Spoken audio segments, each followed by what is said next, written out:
Okay. Let's see what the audio's like.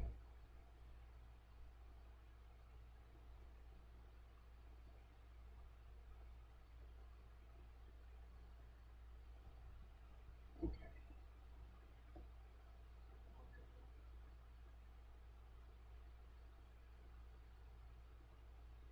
All right. Looks like we're good.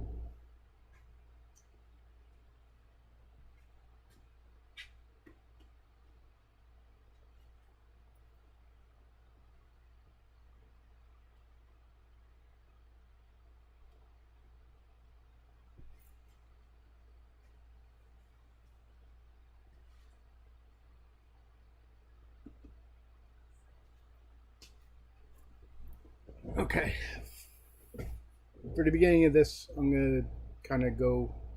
I'm not going to be able to see the chat because my iPad's behind me. But I told you next time we were prepping the boat to go out, we were going to do a video on how to do that and what I do.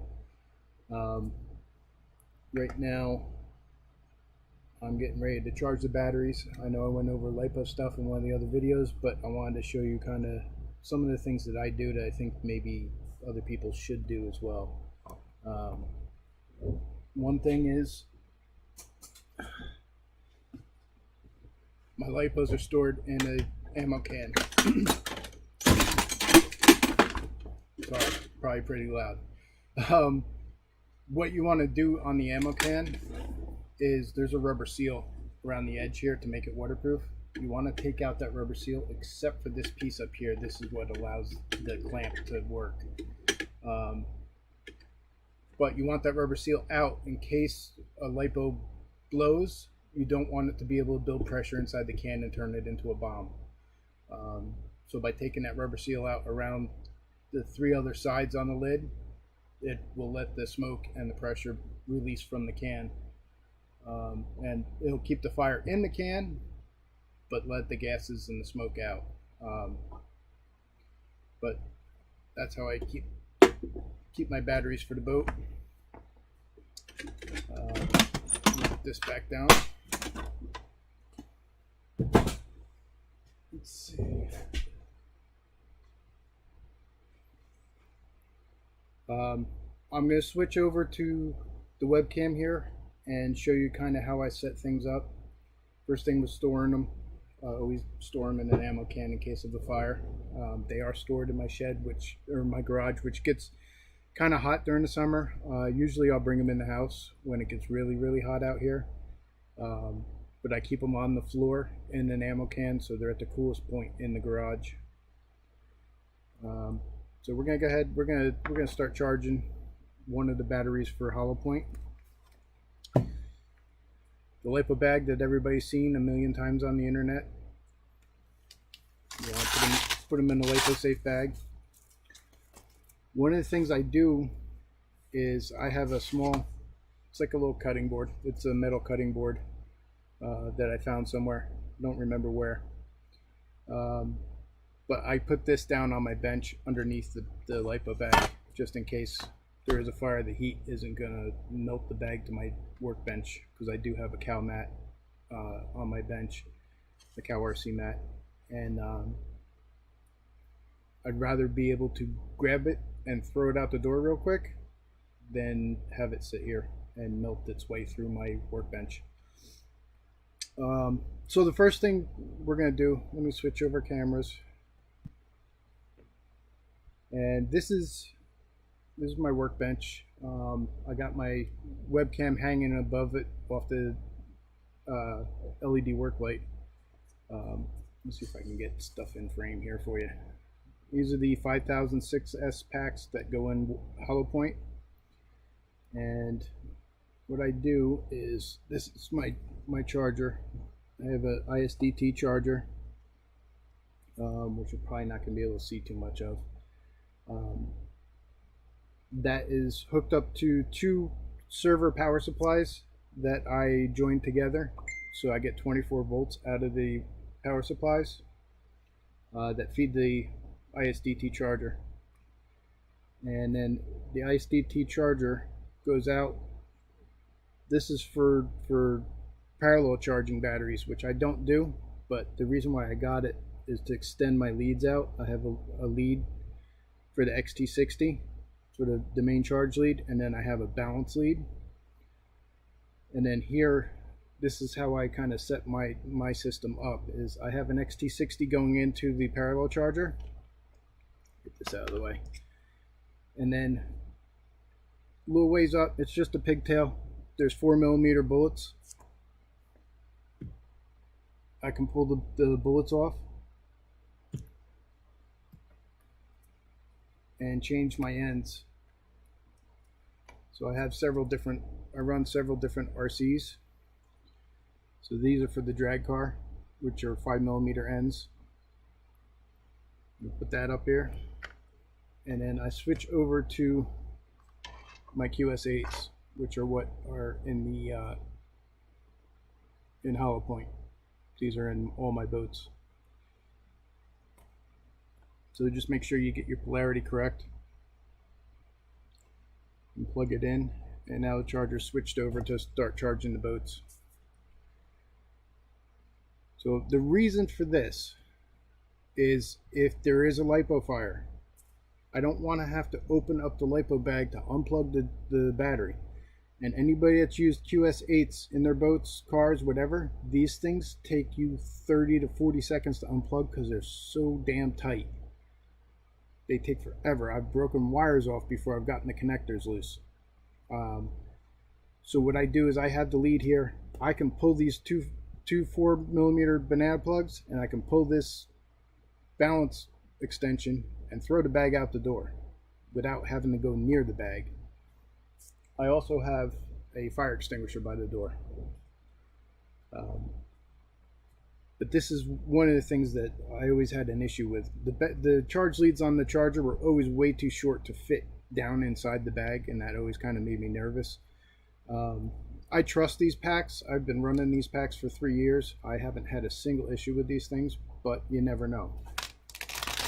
So what I do is I stick the battery in the pack, or in the bag, and I'll hook up my charge lead, and I hook up my balance lead.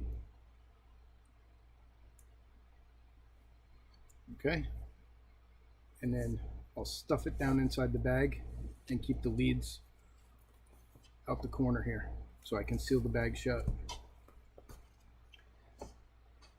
So now if there's a fire, I can just disconnect this thing and throw it out the door. I can disconnect here and throw it out the door, and let that bag and the battery fight it out outside. Another neat trick is, this is something I picked up from my father-in-law, but you can find them all day long on Facebook Marketplace, Craigslist. This here is a light controller for DJ equipment, and you can set all kinds of effects for the lighting and stuff.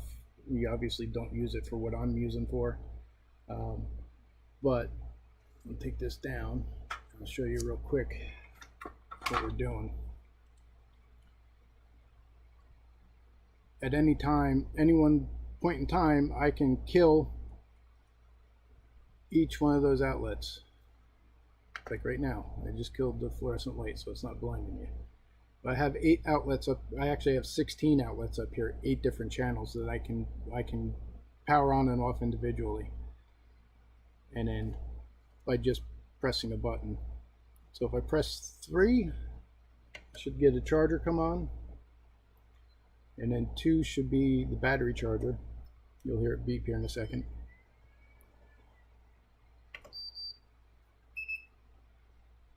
So now I've lit up all the chargers on the bench, including the 12-volt charger, for the car battery charger that we use for the recovery boat.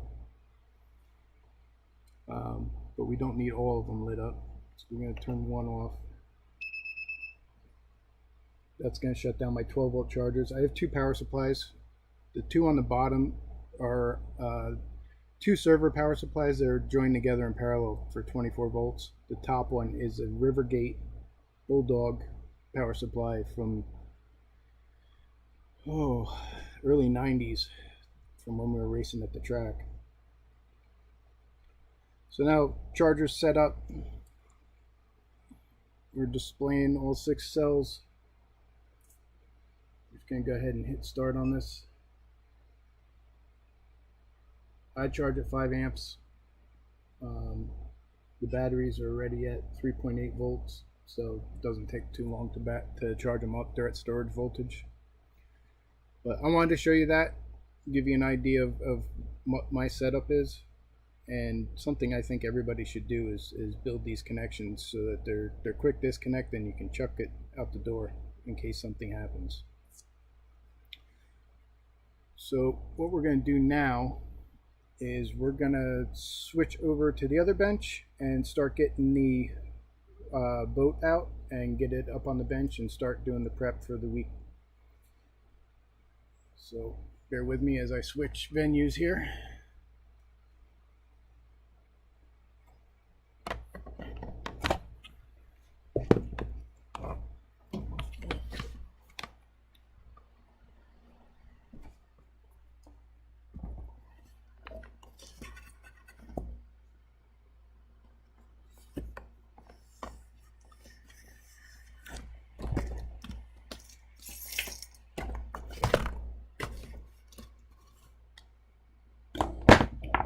Sorry about this, guys.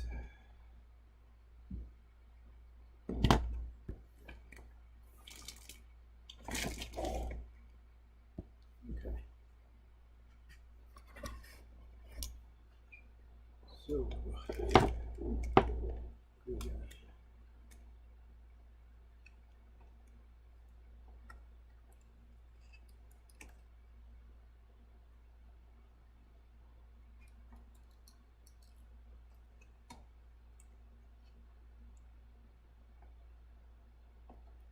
I'm gonna find an overhead view for you guys.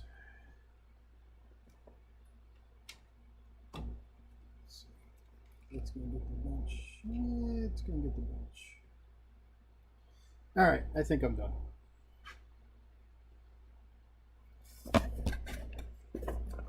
Some junk.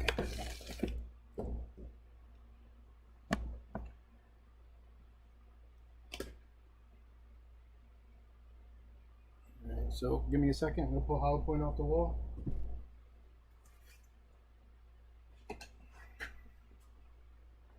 I'm not gonna, normally I have it on a boat stand. I'm not gonna do that tonight, since we're just gonna be transferring into doing the setup on the boat as well. So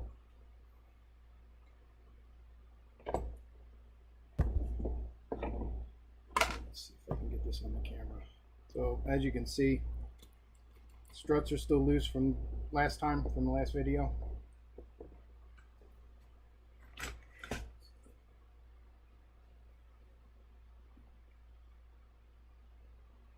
So this is the part where we start prepping the boat for tomorrow. We're gonna run it tomorrow morning. We're gonna take our flex shafts. If you notice, I don't know if you can pick this up on camera. Let's see if I can turn the light a little bit.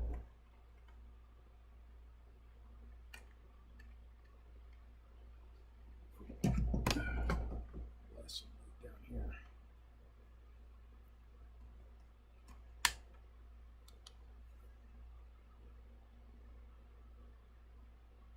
I don't know if you could see that. There is a pattern to the way the wires are wound on the flex shaft. Let's see if I can see it on the screen here. Like I said before, your wires, they go on a slant or diagonal. So when you put it in the boat, square tip goes into the strut. So you want the round tip going into the collet on the motor. And then you want on a inward counter rotating drives, this will be my right shaft. and if you notice, the angle is pointing towards the center and towards the front of the boat. So that means this prop is going to rotate counterclockwise.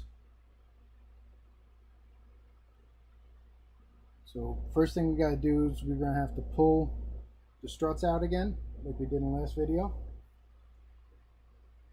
And give me a second, let me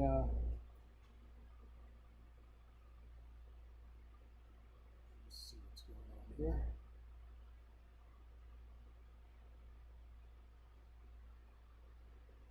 Oh, I didn't want to do that. Okay. So we're going to move our webcam so that you guys can see what's going on.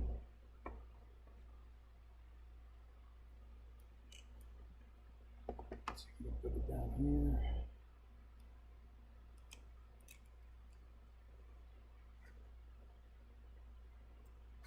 Put on the shock shafts.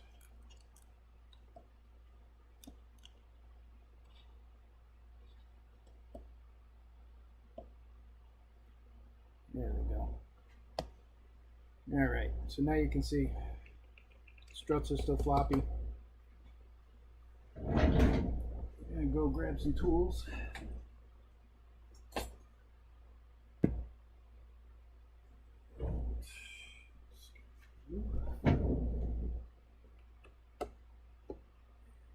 This could be blue. So this is my right shaft.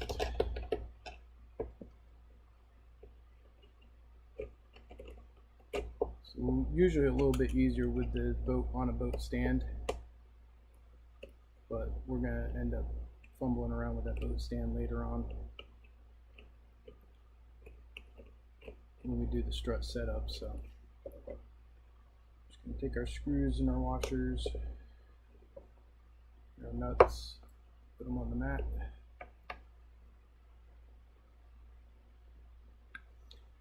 Shift this back so it hangs off a little bit. So we took the screw and the nut off up here, which is your trim adjustment screw, and then we're taking out the strut screw, which is just a threaded collar on the strut. Take the whole strut off, and we're going to put our flex shaft in for the left side right now. And what I use is udder butter. Excuse me 1 second.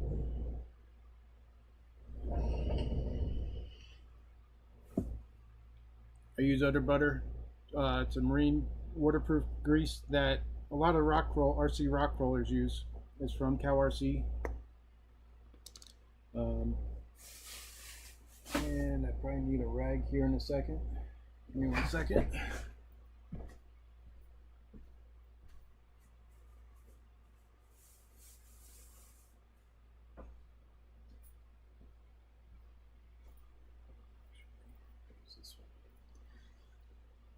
What I usually do is I'll put the rag on my leg, because that's where I'm going to end up wiping all this goop off of my finger. But I take it's a healthy amount. Let's see if we can get it to focus. There we go. And I just take it and I run it over the flex shaft, and just kind of spread it out. I leave the last inch of the shaft. I don't put any kind of grease on that end of the shaft, but put a healthy amount on there. Get it all wiped in there. Then you take the rag and you wipe your finger off. And now we're going to slide this in. This is the Teflon stuffing tube. So we're going to slide it into the tube.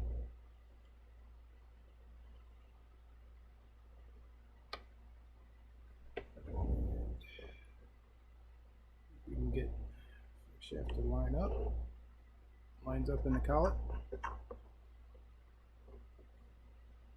So now, if you notice, right here, you can see a lot of that grease kind of got pushed out from the Teflon stuffing tube. I leave that there because then this is just going to go over top of it, and that's just going to push that grease down inside the prop shaft and the strut. So when you're putting these on, you got to kind of wiggle the prop so it fits over that square end of the flex shaft, and sometimes you got to wiggle up and down the strut so that the plastic washer in there seats.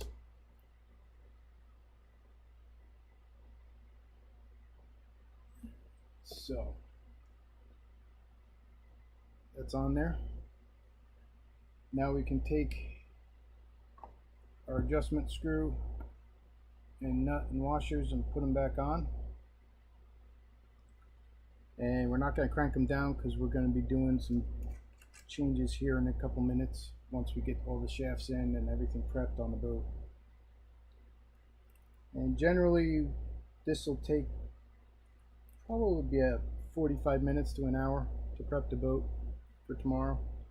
I usually go through all the screws and check and make sure that they're tight, like on the rudder and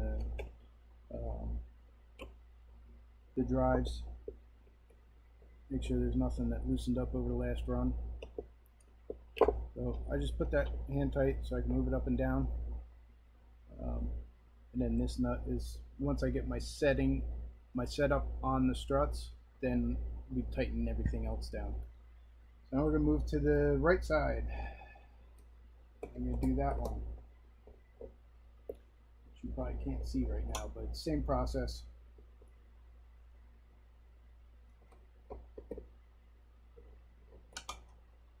Like I showed in my last video,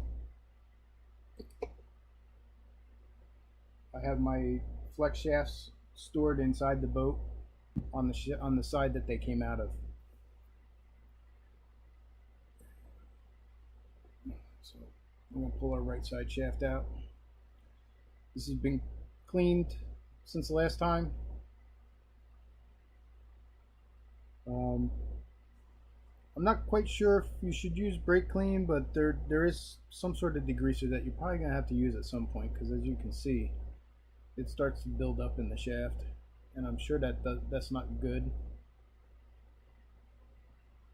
But I'm thinking something like brake cleaner, or I'm not quite sure what you would use to clean it out.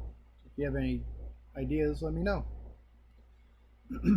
And then usually I'll go through the strut shaft and the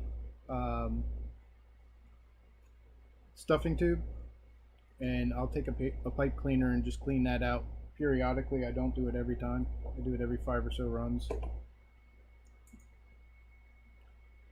So you're gonna do the same process to this one. You start an inch down from the end, from the round end. If your flex shaft has 2 different ends, like mine does.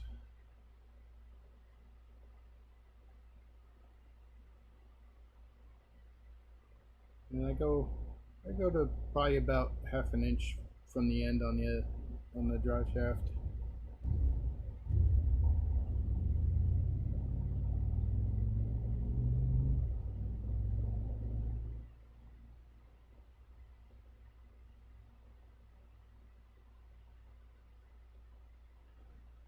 Slide that in there.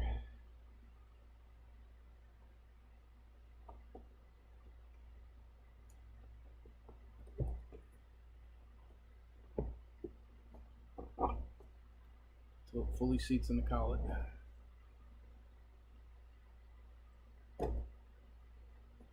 As you end up doing this, you end up getting faster and faster.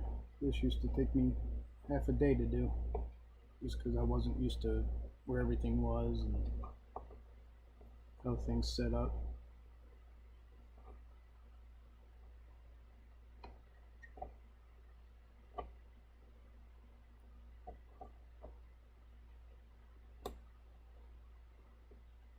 So now probably about 10-15 minutes I guess we've been on. maybe less.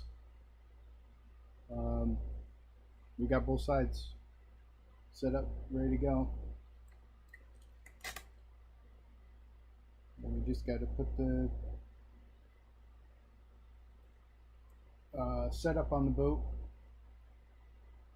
for how we want it to ride tomorrow. Tomorrow it's looking like it's going to be a little bit choppy, but like I said in the last video, I run the same setup pretty much for all types of water with this boat. This boat runs very flat no matter what. I use my batteries and the weight of the batteries to adjust the ride characteristics of the boat. So if it's going to be choppy tomorrow, which it's sounding like it might be, it's going to be 10 to 15 mile an hour winds. I'll run my batteries a little bit forward to keep the nose down, because catamarans like to catch air and fly.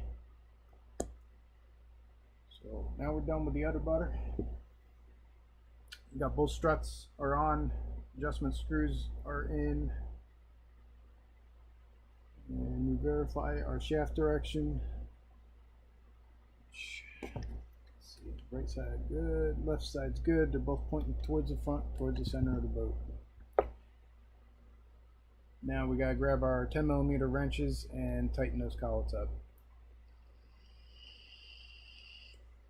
The one thing I like about this strut assembly, it's kind of a pain in the neck, because usually in the boat, all you need to do is remove the loosen up the collet and pull the prop and everything out with it. This one, you have to take the whole strut off and you gotta mess up your setup, but it's easy enough to reset all your settings on this boat anyway.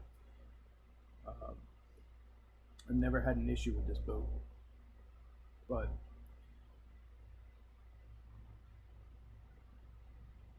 regular boats you can just pull the prop shaft, the flex shaft all in one piece out. This is called a two-piece setup, so the flex shaft is actually captured inside the boat. So if we blow a flex shaft, it's gonna do damage to the stuffing tube inside the boat, but it's not gonna you're not gonna lose your props, your drive dog, you know, all the hardware on the back of the boat here. It's kind of a catch-22. I guess, you know, some people would rather lose that than have an issue.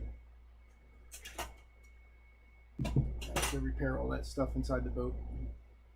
The new Pro-Marine boats have a different type of strut, where it's a one piece. You don't have to take the strut off to grease the flex shaft on it. We're going to find our 10mm wrenches. Tucked away in the toolbox here. And what I usually do is I'll take the collets and I'll tighten them up by hand until they stop. That also kind of gives me a direction as to which direction they're going to go. See if we can get some light in here. And you're probably not going to be able to see too much of what I'm doing, but I'm not going to move the camera because I want you to see the next thing that we're going to be doing on this. So just bear with me while we tighten these up.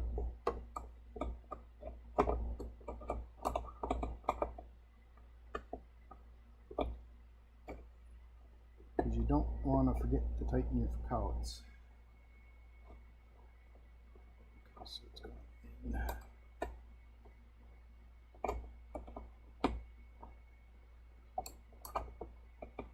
And I tighten these things until I can't tighten them anymore, because if the collet spins, it's going to burn. It has a couple teeth in there, and if those teeth get hot and they open up or they wear, then you're not going to be able to tighten this collet up enough to keep the flex shaft going. And let me see if I have a collet out here I can show you.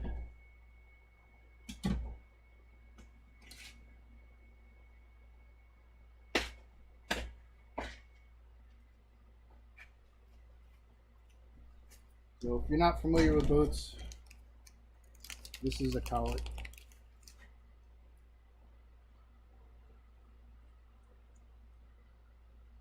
So this is what I'm tightening up right now. You hold this and tighten this up. This is actually a bag collet. This came out of this boat. But if you see, there's a big gap in there. That should not be that big. It should be smaller than that. And each one of these, there's three fingers on this one. It's split in 3 places. So when I tighten this nut down on it, it catches this cone and squeezes those 3 fingers together. And that's what holds your collet, or holds your flex shaft in the boat. And then this end has 2 set screws. Let's see if you can see that. 2 set screws. They go into a flat spot on the motor shaft, and you thread lock these with blue Loctite only. Don't use anything other than blue Loctite, otherwise you'll never get it back off the boat. So that's a collet. Okay, so right side is all tightened up. We're going to do the left side.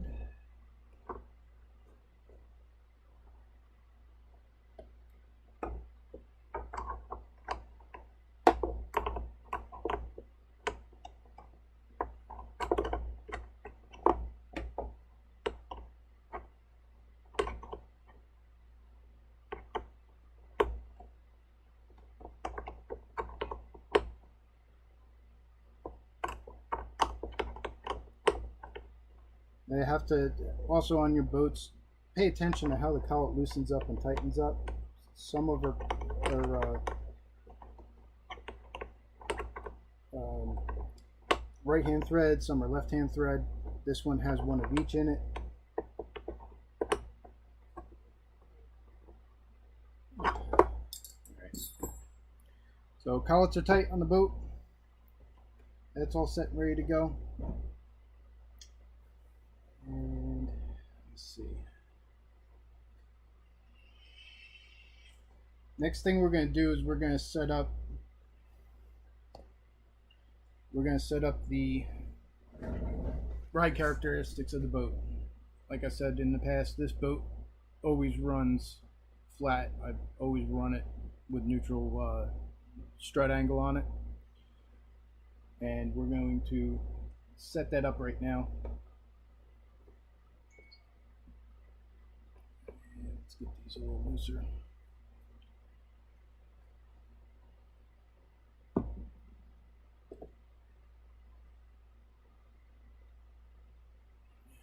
Let's switch cameras here.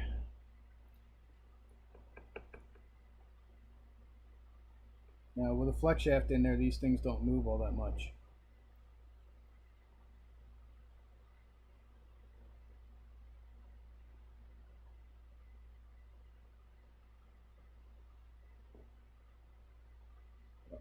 Here's what we do.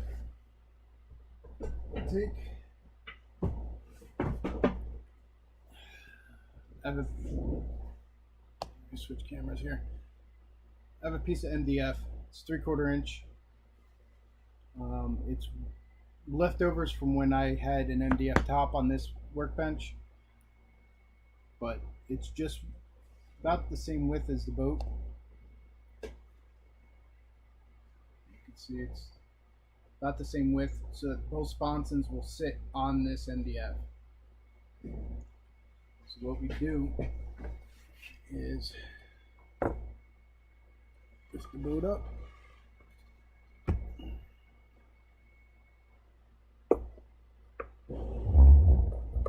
Put the MDF on the bench here. Have the boat sitting flat on the MDF.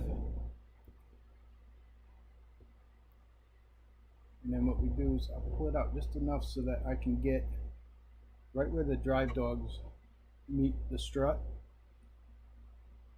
and so that it's on the edge of the MDF. So I kind of line up this line here where the Teflon washer and the drive dog meet the strut with the corner of the MDF. And give me 1 second, we're going to go find an Allen wrench.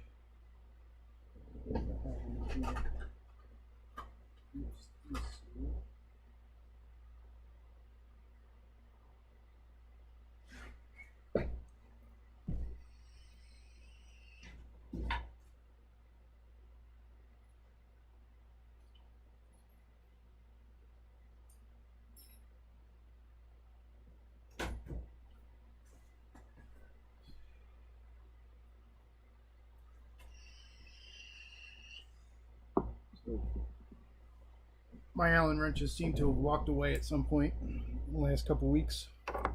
So what I have is, these are impact driver bits that are Allen key, and as you can see, or not because of the focus on the webcam, but they're all marked. And I took the 4mm out, and that's where this boat likes to ride at 4mm on the drive. So what I do is I just slip the 4mm under the strut like that and push the strut down on top of it.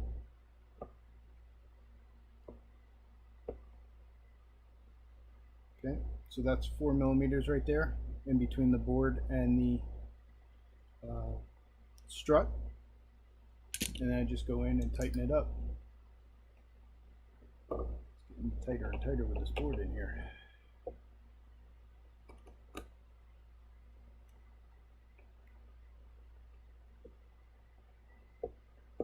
So now that strut is 4mm off the ride surface of the sponson here.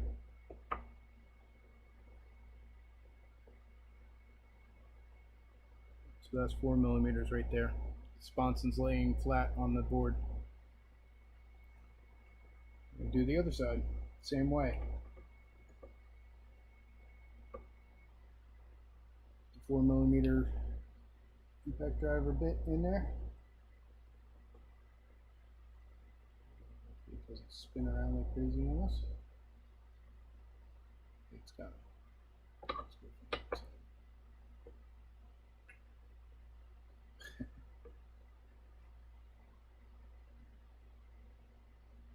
Again, lining up strut with the edge of the board, push it down onto the 4mm bit, and we just go in and tighten this up. So the one thing that's nice about MDF is it stays fairly flat unless you get it wet.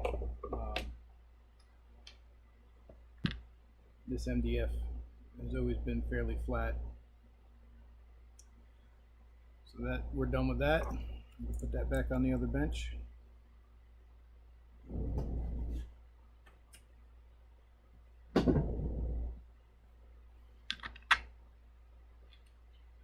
Okay, so that's basically it for the setup on the boat. That's all I do every time. I'll go through and check every screw and nut and washer in the boat, make sure they're tight, make sure the motors are tight, that they're not going to come loose. Make sure all the water lines are on.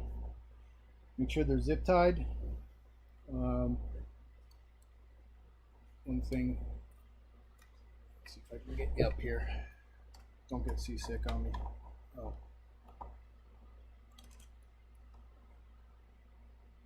Alright, so every one of my water lines has a zip tie over the barb. This is so that the pressure of the water going through doesn't blow it off of the barb. And I actually have one zip tie, or one water line that is not zip tied at the moment. Bear with me as I find my zip ties.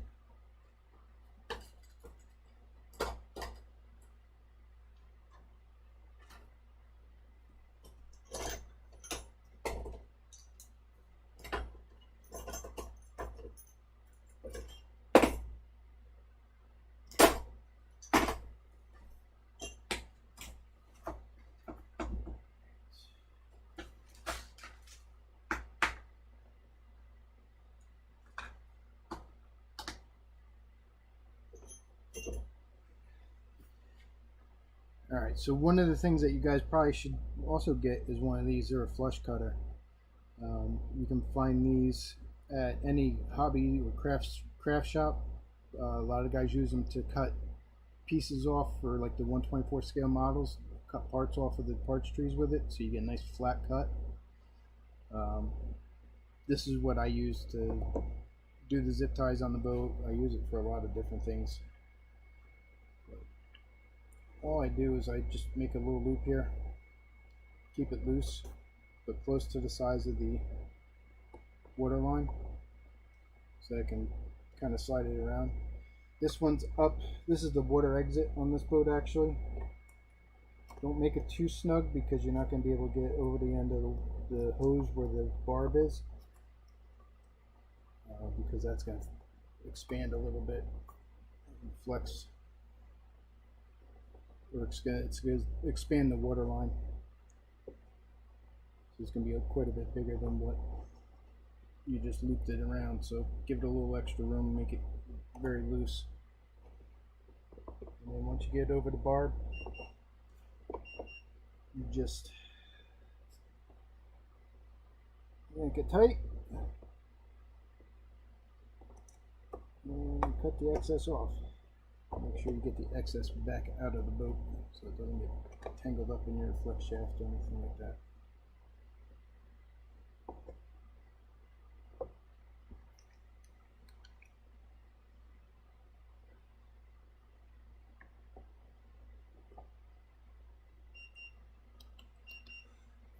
So, as you can hear, first battery's done.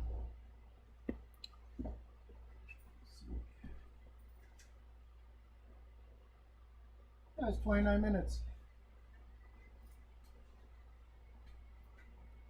We haven't been on as long as we thought we have. But the boat's prepped. It's ready to go. I'm switching cameras here. I'm going to bring you back over to the other bench to show you real quick.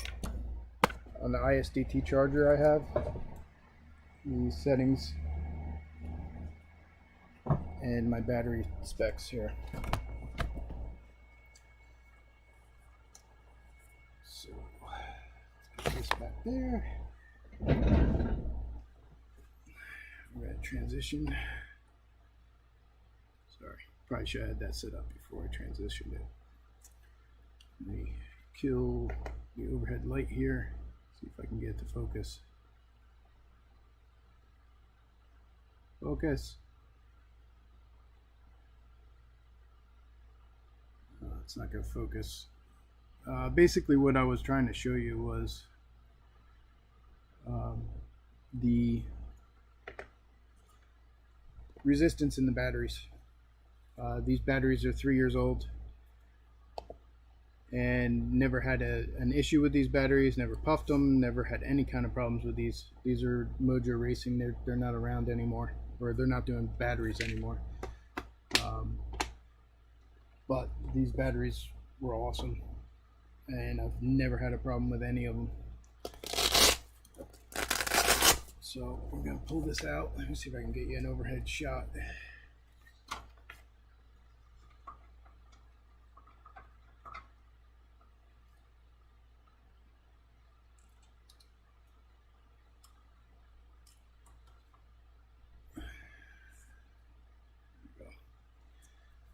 So we're going to pull the battery pack out.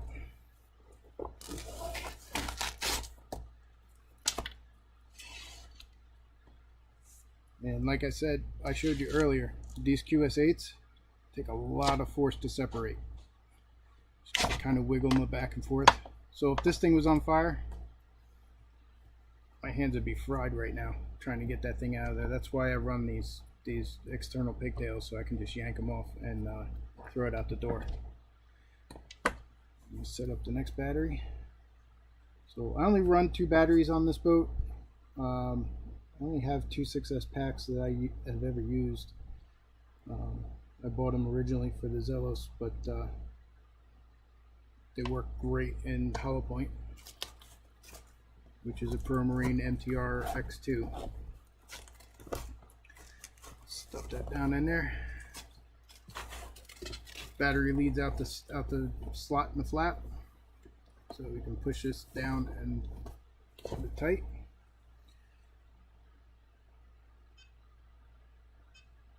And set that to charge. So the battery I just took off, this one here, 2.5 ohms of resistance between all 6 cells. There's actually 2.5 or less, and they're all within a point or 2 of each other. So this battery's done, ready to go for tomorrow. Pull out the ammo case, put Put this in the ammo case. Lock it up so that one's ready to go for tomorrow. For my cars, I have the same thing. Ammo case. I have 4 batteries in here. They're all 2S batteries. Which reminds me I have to go talk to my stepson, see if he's going to be running his car at the beach tomorrow. And I think that's pretty much it. Gone through everything on prep for the boat. Batteries. Got a couple people on, but nobody chatting. If you have any questions, send a chat. But that's the prep for Hollow Point. Same prep for war that I would do for war paint.